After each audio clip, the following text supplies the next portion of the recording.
हिंसा आणि अहिंसा यावरचा सुविचार.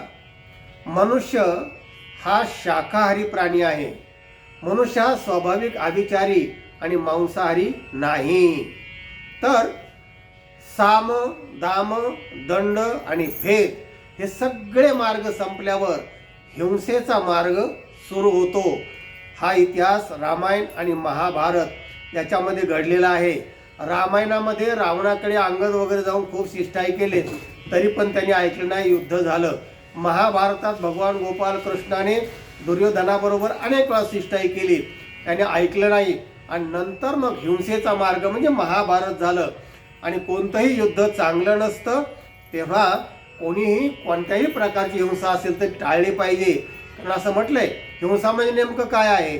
काया, वाचा आणि मनाने नुकसान करणं म्हणजे दुसऱ्याला दुखवणं, हे देखील हिंसेचेच लक्षण आहे. आणि म्हणून शास्त्रकार म्हणतात, अहिंसा परमो धर्मः.